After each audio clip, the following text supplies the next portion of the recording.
Coba bayangin deh sebuah bank sentral yang raksasa. Kalau semua uang tunai, berangkas rahasia, dan meja teller ditaruh di satu ruangan besar tanpa sekat sama sekali, wah, satu perampok yang kebetulan bisa nyusup lewat jendela langsung bisa ngambil alih semuanya kan?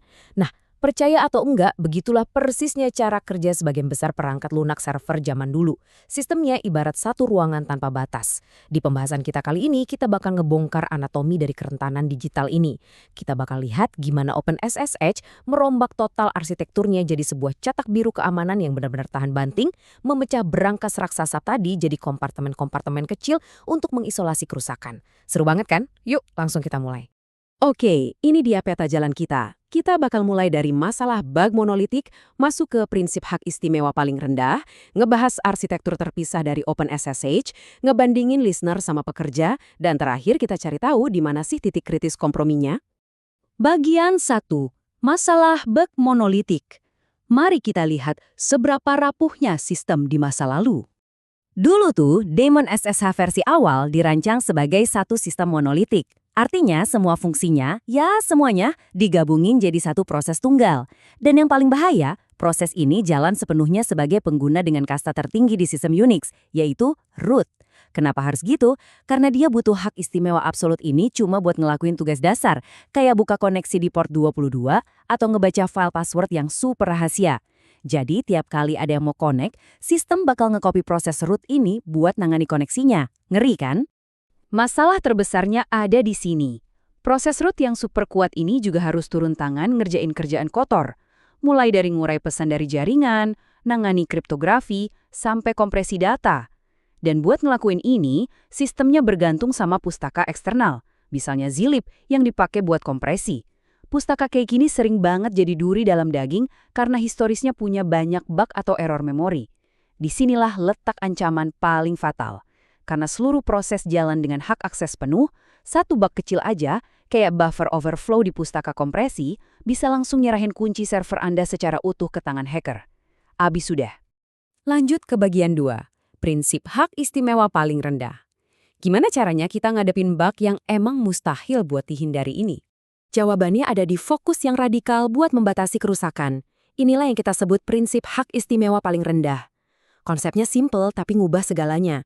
Tiap komponen dalam sistem cuma boleh punya akses minimal yang benar-benar dia butuhin buat kerja dan nggak lebih dari itu. Kenapa? Karena ngasih hak istimewa ekstra itu nggak bikin aplikasinya jalan lebih cepat, tapi justru ngasih senjata buat ngehancurin sistem kalau komponen itu diretas. Kalau kita cuma ngasih akses yang super terbatas, komponen yang berhasil dijebol cuma bisa bikin sebagian kecil kerusakan, nggak bisa nular kemana-mana. Bagian 3. Arsitektur terpisah OpenSSH. Ibaratnya nih, kita misahin meja satpam di depan dengan manajer berangkas di ruang bawah tanah. Buat ngatasin masalah monolitik tadi, OpenSSH memecah aplikasinya jadi beberapa lini pertahanan. Pertama, ada yang namanya listener. Dia tetap jalan sebagai root, tapi tugasnya sekarang murni cuma nerima koneksi masuk. Terus ada monitor, yang juga root. Dia ini manajer berangkasnya. Nah, yang jenius itu komponen ketiga, pre-auth worker atau pekerja pra-autentikasi. Si pekerja ini yang harus capek-capek ngadepin publik, ngurai jaringan, dan jalanin zlib tadi. Tapi bedanya, dia dijalanin tanpa hak istimewa sama sekali. Pakai user ID anonim. Dia adalah garda depan yang sepenuhnya diisolasi dari sistem utama. Proses operan koneksinya itu bener-bener mulus. Langkah pertama, listener yang punya akses root menerima koneksi di port 22. Di langkah kedua, dia ngebikin proses monitor. Terus, di langkah ketiga, monitor ini nyiptain si pekerja pra-autentikasi yang nggak punya kuasa apa-apa tadi dan ngoper koneksinya ke situ. Jadi semua urusan baca data dari jaringan yang gampang banget kena serangan udah nggak lagi dipegang sama root, melainkan dialihin ke pekerja biasa. Aman. Bagian 4. Listener versus pekerja. Yuk kita bedah perbandingan area serangannya. Kita harus benar-benar ngebandingin dua hal ini. Si proses listener yang ibaratnya bos pemegang kendali sistem tertinggi melawan pekerja pra-autentikasi, si ujung tombak yang harus rela nerima semua data acak dan gak jelas dari internet. Perbandingannya benar-benar ekstrim. Proses listener punya hak istimewa absolut sebagai root, tapi area serangannya kecil banget. Dia bahkan gak pernah ngebaca isi data dari koneksi Anda, dia cuma bukain pintu. Susah banget buat hacker nyari celah di sini. Sebaliknya, pekerja praautentikasi ini area serangannya masif. Dia ngurusin kripto, memori zilip, pesan jaringan yang rumit. Tapi, nah ini dia bagian terbaiknya. Kalaupun ada hacker jago yang berhasil ngeretasi pekerja ini lewat suatu bug, apa yang dia dapat? Zong, nol besar. Pekerja ini dikurung di dalam direktori sistem yang kosong melompong tanpa akses file. Hackernya pada dasarnya cuma kejebak di dalam kotak kosong. Bagian kelima, titik kritis kompromi. Kalau sistemnya udah seaman ini, letak celahnya ada di mana dong? Coba deh posisikan diri Anda sebagai hacker. Anda udah capek-capek ngejebol si pekerja, tapi ternyata Anda kejebak di ruang hampa tanpa hak istimewa. Terus, dari situ harus nyerang kemana lagi biar bisa dapat akses? Tentu aja jawabannya ada di jalur komunikasi sistem itu sendiri. Pekerja yang udah diretas ini kan nggak bisa jalanin perintah sistem secara langsung. Jadi dia harus nipu si monitor yang lagi duduk tenang di balik kaca anti peluru dengan hak istimewa rootnya. Si pekerja harus bikin monitor mau ngelakuin aksi-aksi sensitif buat dia.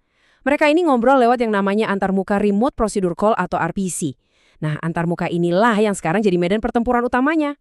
Kalau hacker berhasil ngendaliin pekerja, mereka bakal mulai ngakalin panggilan RPC ini. Mereka bisa aja nyuruh monitor buat nanda tangani data pakai kunci rahasia host, minta dibuatin akses terminal, nyoba memfasilitasi password palsu, atau bahkan make ulang sesi autentikasi yang udah kedaluarsa. Ada banyak banget trik licik yang bisa dipakai. Makanya antarmuka RPC ini nggak boleh cuma sekedar jadi alat ngobrol antar program. Dia harus dibangun kayak benteng pertahanan. Monitor nggak boleh langsung percaya gitu aja sama apapun yang dikasih tahu sama si pekerja.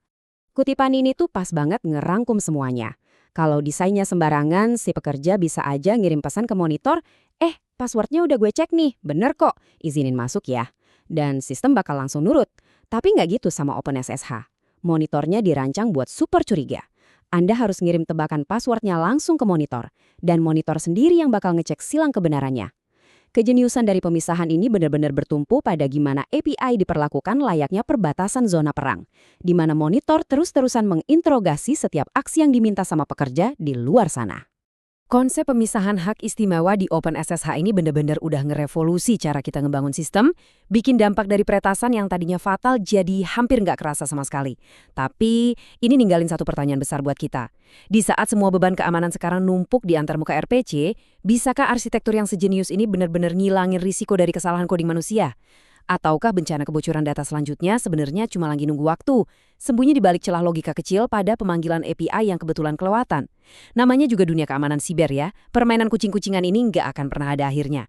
Terima kasih udah ngikutin penjelasan kali ini, dan jangan pernah berhenti mempertanyakan seberapa aman arsitektur sistem yang Anda pakai. Sampai jumpa!